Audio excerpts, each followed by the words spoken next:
karakteristik mereka yang dicintai Allah. Dan kita akan masuk ke golongan ketiga, yaitu orang-orang yang berbuat kebaikan. Teman-teman sekalian, dalam pembukaannya adalah setiap orang di antara kita harus menjadikan tolok ukur kebaikan itu apa yang dianggap baik oleh Allah dan Rasulnya, dan bukan sesuai apa yang ada terlintas di benak dia. Apapun itu, selama Allah dan Rasulnya menganggap baik, kita wajib menganggapnya baik. Tidak ada pilihan lain.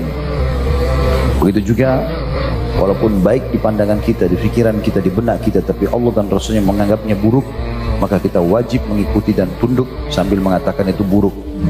Allah berfirman dalam Al-Quran tentang sifat orang-orang beriman, A'udzu billahi minasyaitonir rajim, ma kana lil mu'minin wala mu'minatin idza qada Allahu wa rasuluhu amran an yakuna lahumul khiyaratu min amrihim.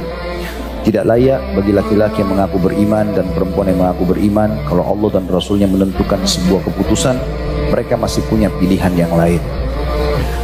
Kalau Allah subhanahu wa ta'ala dan Rasulnya Muhammad sallallahu alaihi wasallam melihat bahwasanya kebaikan perceraian ada di tangan laki-laki, adanya hukum poligami, adanya hukum wajib bakti pada kedua orang tua, wajib bakti dan patuh pada pemerintah selama tidak berhubungan dengan pelanggaran-pelanggaran agama dan segala macam hal, maka kita tundukkan hawa nafsu kita dan ikuti hukum Allah subhanahu wa ta'ala. Walaupun kita tidak suka, malam hari kita sedang suka tidur, tapi perintah Allah dan Rasulnya bangun, sholat, nah kita bangun.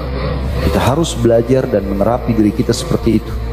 Sampai Nabi SAW mengatakan, tidak akan beriman seseorang di antara kalian sampai hawa nafsunya tunduk kepada apa yang aku bawa. Jadi nggak bisa kita alihkan ke yang lain. Memang butuh proses, tapi harus kita lakukan. Karena teman-teman sekalian, kalau ini kita tidak batasi dan kita loskan saja terbuka, maka kita tidak akan punya tolok ukur. Sehingga apa yang menjadi baik di satu komunitas atau di satu negara, kita juga ikut-ikutan bilang baik. Contoh, banyaknya umat Islam yang terpengaruh dengan tradisi orang non-muslim. Di negara non-muslim misalnya, umur 18 tahun mereka sudah boleh seks bebas, mereka sudah boleh minum khamr, bahkan itu sebuah peraturan negara dan ditulis besar-besar. Untuk anak 18 tahun, untuk anak gini, sudah boleh begitu. Bahkan mereka bisa memprotes orang tuanya sendiri, masuk ke pengadilan. Itu dianggap baik oleh mereka. Bahkan sangat aneh kalau ada laki-laki atau perempuan tidak punya pacar, gelap, atau tidak melakukan hubungan biologis di umur 18 tahun ke atas. Maka ini dipandang baik oleh mereka, tapi Allah dan Rasulnya memandang buruk. Kita biar tinggal di komunitas mereka, kita tidak boleh menganggap itu baik. Sama sekali tidak boleh. Ada satu negara non-muslim misalnya berkembang pesat, mereka menggunakan sistem kapitalis dan ribawi. Lalu kemudian kita menganggap, oh itu berkembang, berarti itu bagus. Padahal riba dan sistem seperti ini haram dalam Islam. Tidak boleh kita membenarkan itu. Walaupun kita hidup di komunitas mereka, jadi kan? Kita harus bisa memungkiri itu dan berusaha tetap menampilkan Islamlah yang terbaik. Karena Nabi SAW mengatakan al-Islam, ya al-Islamu ya'lu wa la yu'la alaih. Islam itu paling unggul dan tidak ada yang mengungguli. Kenapa sekarang banyak orang Islam bernama Muhammad, istrinya bernama Aisyah, tapi tidak ada simbol Islam dalam dirinya? Karena luput poin yang saya bilang tadi. Mereka masih menganggap ini hanya sebuah kenangan saja. Agamamu apa? Islam. Namanya Muhammad, istrinya Aisyah, anaknya mungkin nama-nama Islam semua. Tapi kita temukan tidak sholat, tidak tutup aurat. Yang dibanggakan bahkan negara-negara non-muslim, tidak ada sedikit pun kebanggaannya terhadap Al-Quran, kisah para sahabat, tidak ada itu. Tadi kenapa? Karena dia lost control tentang pemahaman apa makna kebaikan dan juga makna keburukan. Bisa ditangkap pesannya?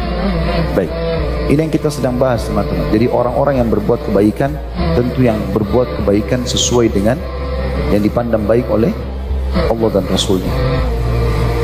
Dalil pertama diangkat oleh penulis adalah dalam surah Al-Baqarah 195, A'udzubillahi minasyaitonirrajim, wa anfiqu fi sabilillahi wa la tulqu bi aydikum ila ad-dahlukati wa ahsinu innallaha yuhibbul muhsinin. Belanjakanlah harta bendamu di jalan Allah. Mana lainnya royal, kotak amal, orang miskin, orang tua, kerabat kita. Bantu, jangan setengah-setengah. Belanjakan. Kalau kita belanja berarti kita menghabiskan uang kita dengan tujuan membeli target, kan gitu. Belanjakan kata Allah, habiskan hartamu di jalan Allah.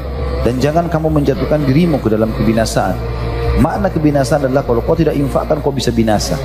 Sejalan dengan hadis Bukhari yang kata Nabi SAW, kalau tiba pagi hari maka Allah menurunkan dua malaikat, yang satu mendoakan ya Allah lapangkan rezeki orang yang bersedekah, dan yang satu mengatakan binasakanlah orang yang bakhil. Berarti ada di sini makna kebinasaan. Ya. Ayat ini ditafsirkan dengan hadis tadi. Maka orang kalau tidak berinfak, makna tafsir ayat, dia masuk dalam kebinasaan. Kenapa sekarang kita masih ragu dengan ini teman-teman? Karena masih belum paham makna kebaikan itu sendiri dalam pandangan Allah dan Rasulnya tadi saya bilang. Padahal berinfak di situ, di kotak amal, orang miskin, ya, bantu kerabat-kerabat yang susah, pasti mendatangkan kekayaan.